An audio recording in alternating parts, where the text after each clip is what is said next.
సమానత్వం, స్వేచ్ఛ, హక్కు భారత రాజ్యాంగం 1950 జనవరి 26 తారీఖున ఆమోదం తెలపడం జరిగింది. భారత రాజ్యాంగం కులాల పరంగా రిజర్వేషన్ ఇవ్వడం జరిగింది, మతాల పరంగా కాదు. కులాల పరంగా రిజర్వేషన్ అంటే ఓసీ, ఎస్టీ, బీసీ, ఎస్సీ 4 భాగాలుగా విభజన చేయడం జరిగింది. ఓసీ, ఎస్టీ, బీసీ వాళ్ళు మతం మారితే వారికి స్వేచ్ఛగా ఉన్నది. కానీ ఎస్సీ వాళ్ళు మతం మారితే వాళ్ళకి ఎస్సీ హోదా పోతుంది అనేది 1950 ఆగస్టు 10వ తారీఖున ఒక షెడ్యూల్ క్యాస్ట్ ప్రెసిడెన్షియల్ ఆర్డర్ తీసుకురావడం జరిగింది. ఈ షెడ్యూల్ క్యాస్ట్ ప్రెసిడెన్షియల్ ఆర్డర్ వలన ఎస్సీలు భారతదేశంలో మొట్టమొదటిసారి బలైంది. దీనికి కారకులు ఎవరు? ఆధిపత్య కులం వాళ్ళే. ఎస్సీలకు మాత్రం ఉండకపోవడం ఏంటి? ఇది మత వివక్ష కాదా? ఈ కుల వివక్ష కాదా? ఓన్లీ మతం, మిగతా వర్గాలు మాత్రం, ఆధిపత్య కులాలు మాత్రం వారు ఏ మతంలో పోయినా వాళ్ళకి స్వేచ్ఛగా హక్కులు ఉంటాయి. కానీ దళితులు అనేటువంటి ఎస్సీ అనేటోళ్ళు వారు వేరే మతంలో పోతే వాళ్ళకు హోదాలు కోల్పోవడం ఏంది? ఇది రాజ్యాంగమైన విరుద్ధం అంశం. మొన్న సుప్రీంకోర్టు ఒక 1950 ఆగస్టు 10న షెడ్యూల్ క్యాస్ట్ ఆర్డర్ వల్ల ఒక తీర్పు ఇచ్చింది. ఆ తీర్పు ఇప్పుడు 76 సంవత్సరాలు అవుతుంది, అనేకమైన ఆ పరిష్కారం జరగలేదు. అది పార్లమెంటులో బిల్లు పెట్టలేదు. ఇక ఓన్లీ దళితులకు మాత్రం, ఎస్సీలకు మాత్రం చర్చికి పోతే వాళ్ళు హోదా పోవడం ఏంది? మరి మిగతా ఆధిపత్య కులంలో వాళ్ళు చర్చిలకు పోతే హోదా పోదు, వాళ్ళ కేటగిరీకి పోదు, ఉద్యోగం పోదు. కానీ మొన్న పాస్టర్ ఆనంద్ గారిని కులపరంగా దాడి చేశారు, కానీ అక్కడ మతపరంగా కాదు. ఆ కులము ఎస్సీలకు సంబంధించిన మాదిగ సామాజిక వర్గానికి చెందిన వ్యక్తి. ఇక్కడ నువ్వు చర్చి నడుపుతావనే ఈ అక్కస్ తోటి, ఇక్కడ నువ్వు మా గల్లీకి వస్తావా అనే అక్కస్ తోటి కాపు కాసి అనేకమైన దాడులు జరగడానికి ప్రయత్నం చేసి అనేకమైన వాళ్ళు తిట్టడం జరిగింది, వాళ్ళ మీద కొట్టే ప్రయత్నం చేశారు. ఇది స్పష్టంగా ఆయన చెప్పడం జరుగుతుంది. కానీ ఆర్డర్ వల్ల మాకు నష్టం జరిగింది. ఆ ఆర్డర్ వల్ల మాకు నష్టం జరిగింది. ఎస్సీలకు ఎందుకు నష్టం జరిగింది? ఆ ఆర్డర్ ఎందుకు ఇచ్చారు? ఈ కుట్రలో మేము బలైనం కదా, అది పరిష్కార మార్గం లేదా? అదేవిధంగా మేము ఇదే దళిత సిక్కులు కూడా 56లో వాళ్ళు ఎస్సీ హోదా సాధించుకున్నారు. 1990లో దళిత బౌద్ధులు కూడా ఎస్సీ హోదా సాధించుకున్నారు. మరి ఈ దళిత సిక్కులు, దళిత బౌద్ధులు కూడా సాధించుకుంటే అదేవిధంగా దళిత క్రైస్తవులు కూడా ఎస్సీ హోదా సాధించడం కోసం అప్పుడు 2004లో ప్రధానమంత్రి ఒక కమిషన్ వేసాడు. అదే రంగనాథ్ మిశ్రా కమిషన్. రంగనాథ్ మిశ్రా కమిషన్ 2004 నుంచి 2007 వరకు పూర్తిగా అధ్యయనం చేసి ఒక రిపోర్ట్ ఇచ్చింది. ఆ రిపోర్ట్ రంగనాథ్ మిశ్రా కమిషన్ స్పష్టంగా చెప్తుంది. ఆ రంగనాథ్ మిశ్రా కమిషన్ స్పష్టంగా చెప్తుంది, ఎస్సీలు అనేటోళ్ళు చర్చికి పోతే మిగతా వర్గాల దగ్గర వెళ్తున్నారా, లేకుంటే వాళ్ళ కాలనీలో, వాళ్ళ గ్రామాలలో, వాళ్ళ ఎస్సీ కాలనీలోనే ఒక మందిరాన్ని కట్టుకొని వాళ్ళు చర్చిలకు అక్కడికే వెళుతున్నారా? వాళ్ళ సహవాసము మిగతా వర్గాలతోటి ఉన్నదా, లేకుంటే ఓన్లీ ఎస్సీలతోటి వాళ్ళ సహవాసం చేస్తున్నారా? ఒకవేళ మతం మారితే వాళ్ళ కులంలో వేరే వాళ్ళతోటే ఉంటున్నారా, లేకుంటే వాళ్ళ కులంను వదిలిపెట్టి వేరే కాడ ఉంటున్నారా అనేది పూర్తిగా అధ్యయనం చేసి స్పష్టంగా చెప్పింది. వీరు వాళ్ళ వాడలో మందిరం, వాళ్ళ చర్చిలు కట్టుకొని వాళ్ళ దగ్గరికే వెళుతున్నారు అనేది స్పష్టంగా ఇచ్చింది. కాబట్టి ఎస్సీ హోదా దళిత క్రైస్తవులకు ఇవ్వాలి అనే స్పష్టంగా రిపోర్ట్ ఇవ్వడం జరిగింది. ఇది 2007లో కమిషన్ నివేదిక కేంద్ర ప్రభుత్వానికి ఇచ్చింది. అది ఆ బిల్లు పెట్టలేదు. కానీ 2004లో జరిగిన అంశాన్ని 2007 వరకు అధ్యయనం చేసిన దాన్ని ఆ నివేదిక ఇచ్చిన అప్పుడున్న కాంగ్రెస్ పార్టీ చేయలేకపోయింది, మౌనం ఉన్నది. ఆ బిల్లు చర్చ పెట్టలేదు.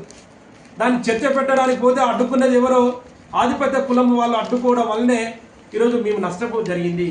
దాని విధంగా 2014 ఆంధ్రప్రదేశ్ ముఖ్యమంత్రి అయిన చంద్రబాబు స్పష్టంగా చెప్తున్నాడు, నిండు అసెంబ్లీలో చెప్తున్నాడు,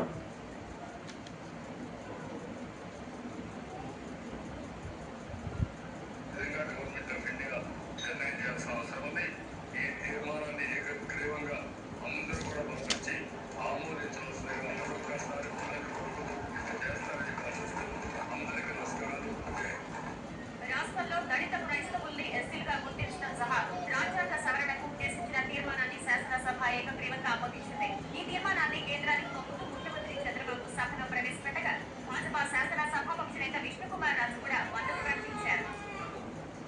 చూడండి ఇలాంటి అంశం ఇది చంద్రబాబే నిండు సభల్లో ఎస్సీలు అనేటోళ్ళు దళితులు అనేటోళ్ళకు దళిత క్రైస్తవులకు ఎస్సీ హోదా కల్పించాలని నిండు సభలో తీర్మానం చేసి పంపారు. ఈ తీర్మానం కేంద్ర ప్రభుత్వం మీద ఒత్తిడి తీసుకొని ఈ ఎస్సీలు అనేటోళ్ళు వాళ్ళు చర్చిలోకి పోతే వాళ్ళ కులము పోయి బీసీలకు ఎట్లా కలుస్తుంది, బీసీ కేటగిరీస్ ఎట్లా పోతుందని స్పష్టంగా ముందు మాట్లాడిండు. ఇప్పుడు రెండోసారి ప్రభుత్వము పరిపాలించిన తర్వాత ఈరోజు అక్కడ అనేకమైన ఆంధ్రప్రదేశ్లో దళిత క్రైస్తవుల మీద దాడులు అనేకమైన జరుగుతున్నాయి, అనేకమైన కుట్రలు జరుగుతున్నాయి. దళిత కాలనీలలో చర్చిలు కట్టుకునే చర్చిల మీద దాడులు చేస్తున్నాం. కానీ ఈ సందర్భంగా మనం చూస్తాం, ఒకవేళ ఇదే సుప్రీంకోర్టు కూడా ఒక తీర్పు ఇచ్చింది, మతం మారినంత మాత్రాన మిలీనియర్ అవుతారా, వీళ్ళు డబ్బున్న వాళ్ళు అవుతారా అనేది హైకోర్టు తీర్పు కూడా ఇవ్వడం జరిగింది. అంటే సుప్రీంకోర్టు మతం మారవచ్చు కానీ కులం కాదు, సుప్రీంకోర్టు ఇవ్వడం జరిగింది. ఇది ఎస్సీలుగానే దళిత క్రైస్తవులు చూస్తాం అని చంద్రబాబు అన్నాడు. ఇలాంటి అంశాలు చాలా ఉన్నాయి. ఓన్లీ హైదరాబాదే కాదు, మద్రాసు మిగతా అన్ని ఇచ్చాడు. కానీ ఇది శాశ్వత పరిష్కారం కావాలంటే దళిత క్రైస్తవులు అనేటప్పుడు ఎస్సీ హోదా కావాలంటే ఇది పార్లమెంటులో చర్చ జరగాలి. ఈరోజు సుప్రీంకోర్టు మొన్న ఇచ్చిన తీర్పు ఆ 50 ఆగస్టు 10వ తారీఖు ప్రెసిడెంట్స్ ఆర్డర్ వల్లనే ఆ తీర్పు దానికి అనుకూలంగా మాత్రమే తీర్పు ఇవ్వడం జరిగింది. ఎస్సీ అనేటోళ్ళు ఆ ఆర్డర్ను సవరణ చేసి రద్దుపరిచి అది దళిత సిక్కులకు ఎట్లనో దళిత బౌద్ధులకు ఎట్లనో ఈ రీతిగానే వాళ్ళను దళిత క్రైస్తవులను కూడా ఎస్సీగా పరిగణించి వాళ్ళకి ఎస్సీ హోదా కల్పించే విధంగా కేంద్ర రాష్ట్ర ప్రభుత్వాలు చొరవ చూపాల్సిన అవసరం ఉన్నది. ఇది ఓసీలు అగ్రవర్ణ పేదలకు ఈడబ్ల్యూఎస్ అనే రిజర్వేషన్ ఇవ్వడం జరిగింది. కానీ ఎస్సీలకు సంబంధించిన మాత్రము మేము ఒక అంశాన్ని స్పష్టంగా చెప్తున్నాం. ఒక ఎస్సీ సంబంధించిన మాదిగ సామాజిక వర్గం చెందిన 2 కుమారులని ఎగ్జాంపుల్ తీసుకుంటే, ఒక కుమారుడు హిందూగా ఉండి హిందూ గుళ్ళలకు వెళ్ళి ఇంకో కుమారుడు చర్చికి పోతే ఇదే ఇద్దరు కలిసి పని చేసుకుంటారు, ఇద్దరు కలిసి కూలి పనులు చేసి వ్యవసాయం చేసుకొని ఒకే కుటుంబంలో ఉంటే ఒక వ్యక్తి మాత్రం హిందూ దాంట్లో ఉండి ఇంకో వ్యక్తి మాత్రం క్రైస్తవ చర్చిలో పోవడం వల్ల చర్చికి పోయిన వ్యక్తి బీసీసీగా పరిగణించాలా అని ఆర్డర్ చెప్తుంది. మరి అదే ఎస్సీ హిందూకు దేవాలయాలకు పోతే వాళ్ళు ఎస్సీగానే చూస్తున్నారు. అంటే ఒక కుటుంబంలో ఎంత వివక్షగా దూరం చేస్తున్నారు. ఒక తండ్రికి పుట్టి ఒక మాదిగ సామాజిక వర్గంలో జన్మించిన 2 కుమారులు వాళ్ళకు మతాల వలన వాళ్ళ కేటగిరేషన్ హోదా పోతుంది. వీళ్ళు ఎక్కువ హోదా అంటే బీసీలకు సంబంధించిన హోదా అంటే వెనుకబడిన తరగతుల కింద బీసీసీల ఉన్నత వర్గం కింద చూస్తున్నారు. మరి ఇద్దరు ఒకటే సామాజిక వర్గం ఒకటే కులానికి ఒక తండ్రికి పుట్టిన వ్యక్తులను ఈరోజు చర్చికి పోతే ఒకరు, గుడికి పోతే ఒకరు, ఇంత వేరియేషన్ వల్ల ఎంత వివక్షత జరుగుతుంది. ఇది రాజ్యాంగం విరుద్ధమైన అంశాన్ని ఎందుకు పరిగణన తీసుకుంటలేము? మీరు భారతదేశంలో గ్రామీణ ప్రాంతంలో ఇది కులపరంగానే చూస్తారు, మతాల పరంగా కాదు. ఇది ఏ మతంలో ఉన్నా వాళ్ళు ఏ కులము అనే వ్యక్తి, ఏ మాదిగనా 59 కులాలు ఉన్న వ్యక్తిగానే చూస్తారు. కాబట్టి ఆ వివక్షతను చూస్తారు. కానీ ఈ మతంలో పోయింది ఈ మతం గొప్పడు ఆ మతం గొప్పది ఇది అని ఈ కోణంలో చూడరు. కాబట్టి ఇది స్పష్టంగా మేము అనుకున్నాం, భారత రాజ్యాంగాన్ని గౌరవించి మొన్నటి జరిగిన సుప్రీంకోర్టు తీర్పు రాజ్యాంగ విరుద్ధమైన అంశం.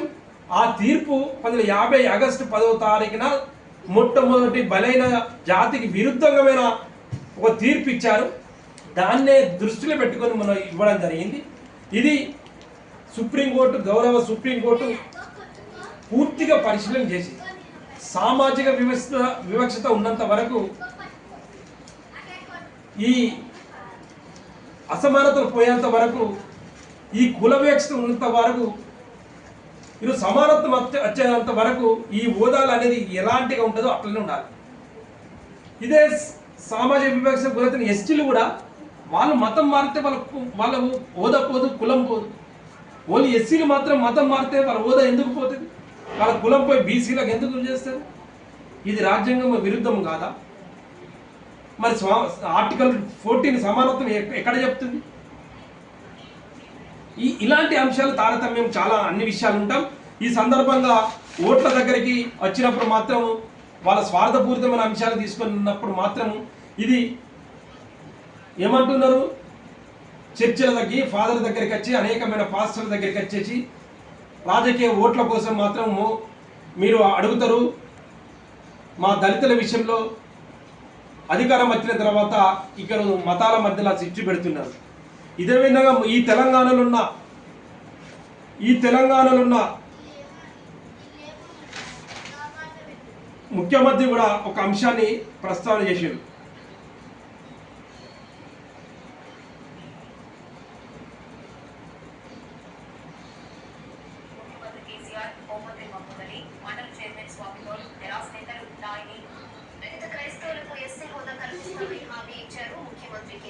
క్రైస్తవులపై దాడికి పాల్పడితే కఠినంగా శిక్షిస్తామన్నారు. గ్రేటర్ హైదరాబాద్ క్రిస్టియన్ సంఘాల ఆధ్వర్యంలో నాంపల్లి లలిత కళా తోరణంలో జరిగిన క్రిస్మస్ వేడుకలకు కేసీఆర్ ముఖ్య అతిథిగా హాజరయ్యారు. క్రిస్మస్ సందర్భంగా 2 రోజులు సెలవు దినాలుగా ప్రకటించారు సీఎం. 10 కోట్లతో క్రిస్టియన్ భవన్ కూడా నిర్మిస్తామని ఆయన హామీ ఇచ్చారు. చూడండి, అంటే ఇక్కడ దళిత క్రైస్తవులకు ఎస్సీ హోదా కల్పిస్తామని ఇక్కడ కేసీఆర్, అక్కడ చంద్రబాబు అన్న మాటలు మన స్పష్టంగా రికార్డు ఉంది. దళిత క్రైస్తవుల మీద, చర్చల మీద దాడులు చేస్తే ఊరుకునేది లేదని గత ప్రభుత్వం ఉన్న కేసీఆర్ అన్నారు. ఇప్పుడు రేవంత్ రెడ్డి కూడా ఈ అంశాల మీద స్పష్టంగా చెప్తున్నాడు. అదేవిధంగా దీనికి మొన్న క్రిస్మస్ సందర్భంగా ఉత్తమ్ కుమార్ రెడ్డి షెడ్యూల్ కులాలకు చెందిన వారు క్రైస్తవ మతంలోకి మారిన ఎస్సీ చట్టం వర్తించాలనే అభిప్రాయాన్ని నీటిపారుదల శాఖ మంత్రి ఉత్తమ్ కుమార్ రెడ్డి వ్యక్తం చేశారు. ఎస్సీలు క్రైస్తవంలోకి మారిన ఎస్సీ చట్టం వర్తించాలి. ఇది ఎవరన్నారు? ఉత్తమ్ కుమార్ రెడ్డి ఒక మంత్రి అన్నాడు. అంటే ఇక్కడ కాంగ్రెస్ పార్టీ పెద్దలు పూర్తిగా ఆలోచన చేసి దళిత క్రైస్తవులకు ఎస్సీ హోదా కల్పించే విధంగా ఒక చట్టం తెచ్చే విధంగా, దళిత క్రైస్తవ మీద దాడి జరిగితే ఎస్సీ ఎస్టీ అట్రాసిటీ చట్టం వచ్చే విధంగా కేంద్ర రాష్ట్ర ప్రభుత్వాల మీద మేము ఒత్తిడి చేయడానికి ఉంటాం. మీరు కేంద్ర ప్రభుత్వాన్ని మీద ఒత్తిడి కాంగ్రెస్ పార్టీ తీసుకురావాల్సిన అవసరం ఉంది. అక్కడున్న ఆంధ్రప్రదేశ్ ముఖ్యమంత్రి చంద్రబాబు నాయుడు, ఇక్కడ తెలంగాణ ముఖ్యమంత్రి రేవంత్ రెడ్డి గారు మీరు చొరవ చూపి దళిత క్రైస్తవ మీద ఎస్సీ హోదా మీ మాటలకు కట్టుబడి, లేకపోతే రాబోయే రోజులలో పెద్ద ఎత్తున ఆందోళన చేసే పరిస్థితి వస్తుంది. మా శాంతియుతమైన పోరాటాన్ని సిద్ధముంటాం. మొన్న జరిగిన సుప్రీంకోర్టు యొక్క తీర్పు భారతదేశం యొక్క దళిత క్రైస్తవులకు ఒక ఆందోళన చెందే పరిస్థితి వచ్చింది. మేము దళితులుగా వేరే మతాలకు పోతే మాకు స్వేచ్ఛ లేదా? ఈ దేశం మొదటి మూలవాసులం, ఈ దేశానికి మొదట మేము మూలవాసులం అని చెప్పుకున్న మాకే భారత రాజ్యాంగం వచ్చిన తర్వాత మాకు రక్షణ లేకుండా పోతుంది.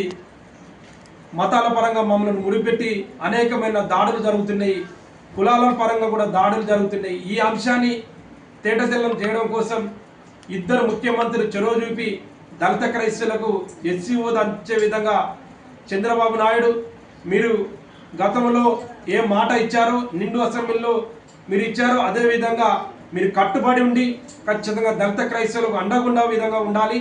అక్కడ ఆంధ్రప్రదేశ్ దళితులపైన, దళిత క్రైస్తవుల మీద దాడులు జరుగుతున్నాయి, అలా ఇక్కడ తెలంగాణలో కూడా జరుగుతున్నాయి.